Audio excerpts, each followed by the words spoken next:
Going to Washington, D.C. in the winter sounds crazy until you realize everything is cheaper and less crowded.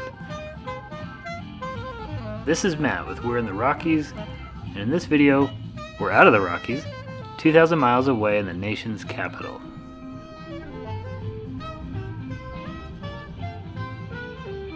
And in December, they're in the Christmas spirit. My wife and I have been here before, but I'm taking my entire family to Washington, D.C. for the first time. We will see 7 monuments, 4 museums, the U.S. Capitol and Ford's Theater, and sneak in a day in Baltimore, where we learn to eat crab, see where the Star-Spangled Banner was flown, eat cannolis in Little Italy, and take in an NFL game. And we'll do all this with 4 kids in just 3 days. So let's get going. We've flown into Ronald Reagan Airport at 7 p.m. and the timing couldn't be better. Rush hour has cleared out, the parking is free, and there are no tourists, thanks to winter. Within 10 minutes, we're standing in front of our nation's 16th president, Abraham Lincoln. The Lincoln Monument was larger than my wife and I remembered. This is a sacred place. Noisy behavior is frowned upon. We always struggled to keep our 3 boys reverent, but even they managed. The Lincoln Monument was dedicated in 1922 to honor a president who was not that popular in his day, but in death he became almost a demigod. The memorial has a classic Greek style and is surrounded by 36 columns representing the 36 states that were part of the Union when Lincoln was president. It's easy to forget now that Lincoln's primary purpose of conducting the Civil War was to keep 11 states from leaving the Union. Only later in the Civil War did it become about ending slavery. 2 inspirational documents are carved into the memorial, the Gettysburg Address and Lincoln's second inaugural address. Lincoln stares across the water at the Washington Monument, fitting since these are the 2 greatest U.S. presidents. This is also where Martin Luther King delivered his I Have a Dream speech, who gave his speech 100 years after the Gettysburg Address. His memorial stands nearby. The monument is inspired by a line from that famous speech. Out of the mountain of despair, a stone of hope. His monument was built in 2011. It includes various quotes from the famous civil rights leader. This has been a cool adventure. Today we're rooting for the Baltimore Ravens, but first we need to experience the blue-collar town of Baltimore, Maryland. Our first stop is lunch at LP Steamers. Maryland is famous for its blue crabs, and the state produces 50% of the country's blue crab harvest. Crabs aren't exactly plentiful where we come from in the Rocky Mountains, so the server gave us a crash course on eating crabs. Our kids loved the hammer. Surprisingly, some also liked the crabs. What do you think about the crab experience? Well, Tastes pretty good. it's pretty good. And I gotta say that the legit crab is better than the crab cake. This was one of the highlights of our trip. If you visit Baltimore, this is a must-do culinary stop. I'm playing the drums. Man hands? She had man hands. Our next stop is Fort McHenry, an underrated historical gem in this part of the country. Washington, D.C. has its monuments, but real history And occurred here. Baltimore hearts were also full of anxiety, for they feared they would be next. The War of 1812 is forgotten today, but it was once called our Second War for Independence.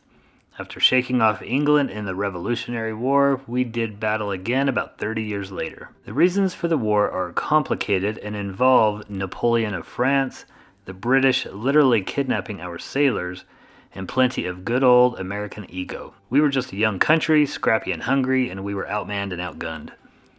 England paid a little visit to Washington, D.C., and burned it to the ground. Then the Brits sailed up the Chesapeake to take down the more important commercial city of Baltimore. They huffed and they puffed, but they couldn't blow Baltimore down. Fort McHenry held strong, and Francis Scott Key wrote a very difficult song to sing, which eventually became our national anthem, the Star-Spangled Banner. So remember that next time you go on your Washington, D.C. trip and leave out Baltimore. Washington was embarrassed by the British, but not Baltimore. Being the home of the Star-Spangled Banner, Fort McHenry is one of the more patriotic places you'll ever visit. You can see a museum, a short video about the war, and listen to the anthem as they pull back the screen to show you the fort and the flag.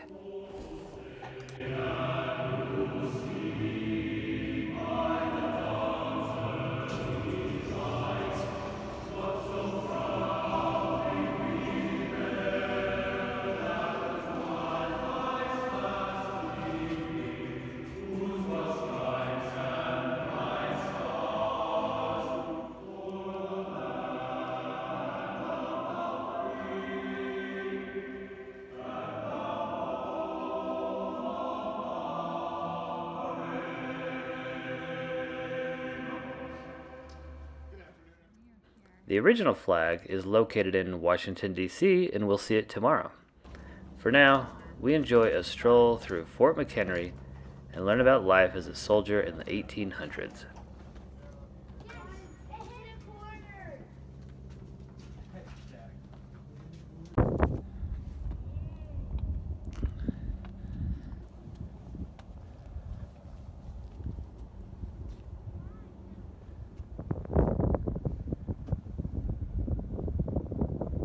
If you visit in the summer, like normal people, you can ride a ferry here from Baltimore's Inner Harbor. If you're there at the right time, you can also help put up or take down the flag, which they need due to its enormous size. We last visited in 2008. Things are a little different this time. Do not miss Fort McHenry if you visit Baltimore, Maryland. We have a little time before the NFL game since it's a late start, so we walk through the Inner Harbor, which is mostly dead at this time of the year, on our way to Little Italy. This charming section of town is known for its food. There are many Italian restaurants, but we're just here for the dessert. Vaccaro's is the must visit for cannolis or gelatos.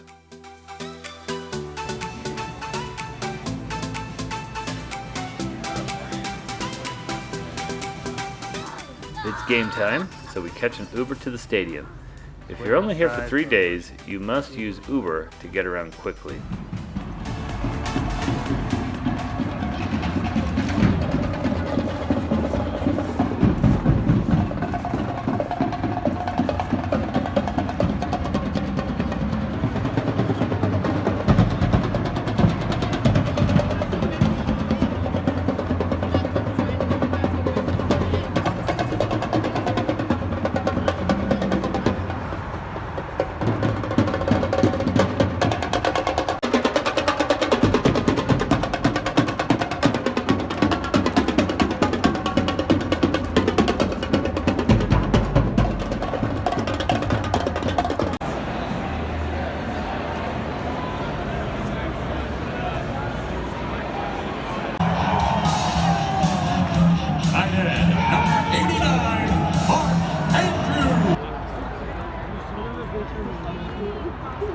There we go.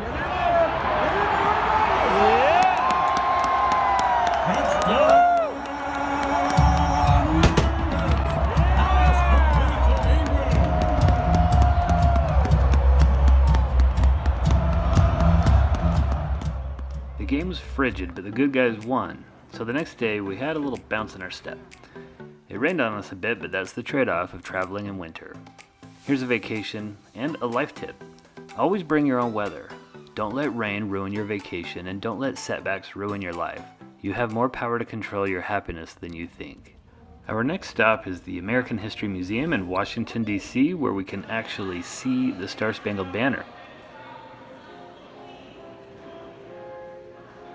They don't allow you to take photos of this national treasure. This flag is huge, and it had 15 stars and 15 stripes when it flew over Fort McHenry. 100 years ago, the flag was restored using a stitching method that is out of style today. So starting in 1998, the Smithsonian spent 10 years and $17 million restoring the flag.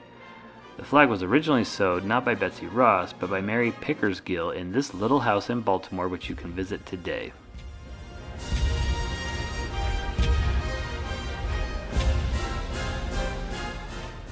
We continue to tour the American History Museum, where we see George Washington in the form of a Greek god. Our next stop is the nation's Capitol building, where Congress likes to fight. We'll take a lift to get there, which gives me a chance to talk about the National Mall. The National Mall is a 2-mile stretch of public land in downtown Washington, D.C. It is bookmarked by the Lincoln Memorial on the west and the U.S. Capitol on the east. Between them is a giant open park dotted with monuments and ponds and lined with museums. The centerpiece is the Washington Monument. The entire thing is administered by the National Park Service. If you're going to visit Washington, D.C., contact your congressman or state senator well in advance to book a tour. They love receiving visitors from back home. This is called the Statue of Freedom and is a replica of the bronze statue that sits atop of the Capitol building. Freedom is a woman who holds a wreath of peace in her left hand and is willing to fight for peace with the sword in her right hand. Our tour guide takes us to the geographical center of Washington, D.C., upon which all the addresses are based. And since it's Christmas time, we get a little Christmas surprise.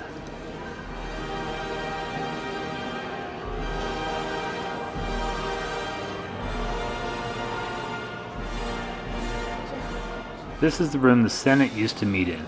If you think Congress is dysfunctional today, I would remind you that actual fights occurred in the Senate before the Civil War. Today, this room is a museum. Statues were chosen to represent each state. This is the famous Western artist Charlie Russell from Montana.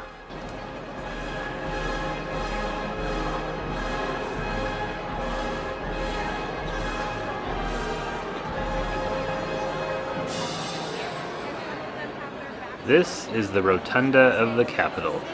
19 fresco-style scenes depict events from American history, such as the reading of the Declaration of Independence and the discovery of gold. There are also historical paintings. John Trumbull was hired by Congress to paint 4 of these. This is the famous surrender of Lord Cornwallis at Yorktown, ending the Revolutionary War. Here is George Washington resigning his commission after the war. Speaking of George, an image of him being exalted to the heavens is in the dome of the rotunda in the fresco, The Apotheosis of Washington by Constantino Brumidi. Up next is the nearby Air and Space Museum, where we get to marvel at the progression of aviation and space technology. An entire room is dedicated to the Wright brothers, who made the first successful flight in 1903 in Kitty Hawk, North Carolina. 24 years later, aviation was still derided as dangerous and impractical. All that changed when Charles Lindbergh flew across the Atlantic in the Spirit of St. Louis in 1927, becoming one of the world's first true superstars. It's hard to imagine we went from the Wright brothers to space travel in less than 100 years.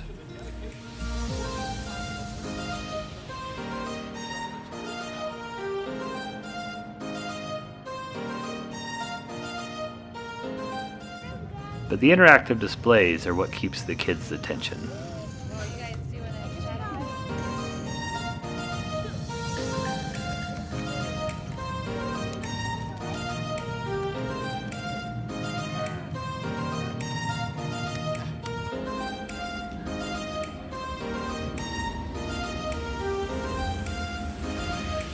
Discovery. We're seeing a damaged wire on the base of the S6 Zenith SAW. After a night at the Cambria Hotel, we visit Ford's Theater, where President Lincoln was shot by John Wilkes Booth while watching a play. Originally, Booth's plan was to kidnap the president, figuring this would embarrass the North and turn public opinion against the war. But then Southern Commander Robert E. Lee was defeated at Appomattox Courthouse in Virginia, effectively ending the war. Booth then changed his plan from kidnapping to assassination. Hoping to throw the U.S. government into complete chaos, he planned to kill not only Lincoln, but his 2 possible successors, the Vice President Andrew Johnson and the Secretary of State William Seward. For this, he brought in 2 conspirators. The others failed at their jobs. One of them stabbed the Secretary of State multiple times, but he survived. The other got drunk and forgot to kill the Vice President. Booth knew Lincoln would be attending a play at the theater on the night of April 14th. Booth was a famous actor. No one was the least bit suspicious when he arrived because he was a regular at the theater. Lincoln sat in his box watching the play. As the ranger said, they don't call it a booth, they call it a box. At intermission, Lincoln's bodyguard, a notoriously bad cop, left to get a drink next door. To be fair, Lincoln disliked having a bodyguard and often went in public without one. Booth entered Lincoln's box, and shot him in the head. He then jumped all the way to the stage and shouted to the crowd, "Sic semper tyrannis," which means, "Thus always to tyrants." The crowd was confused, thinking the whole event might have been part of the play. This explains how Booth was able to flee in spite of a sprained or broken ankle from the long jump to the stage. One of the highlights of our trip was sitting in the audience while the ranger retold the story with dramatic flair. He put on a performance. A visit to Ford's Theater consists of 4 parts. First, a visit to the museum in the basement, then the theater. Then, walk across the street to the Peterson House, and more exhibits. The Peterson House was where Lincoln was taken after being shot. You can walk through the house and see the room where he died.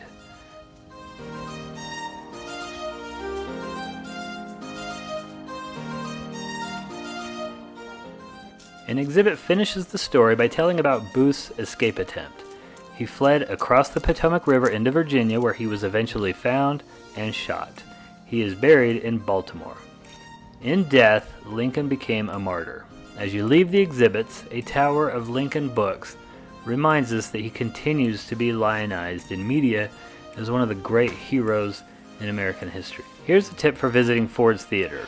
Buy your tickets online well in advance. Because it is still an active theater, you need to schedule a time when plays are not being performed.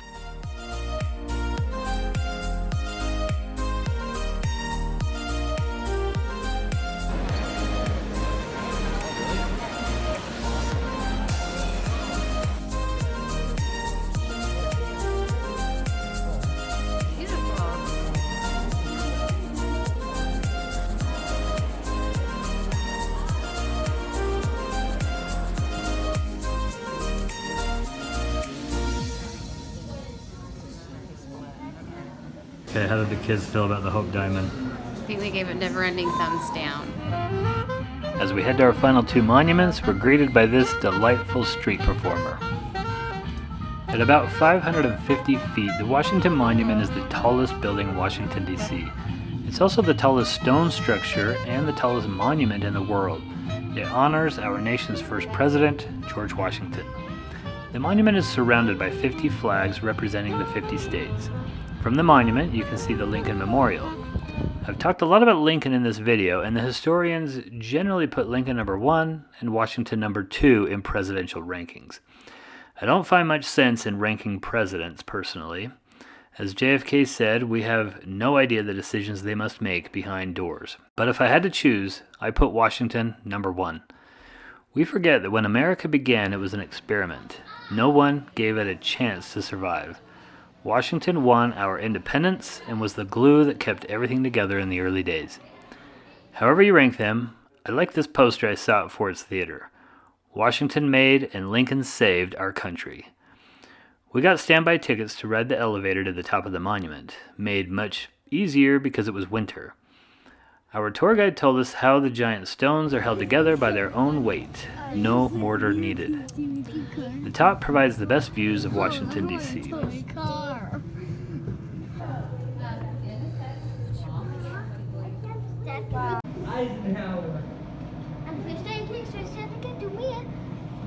From here, we can see the Thomas Jefferson Memorial, our last stop on our whirlwind tour.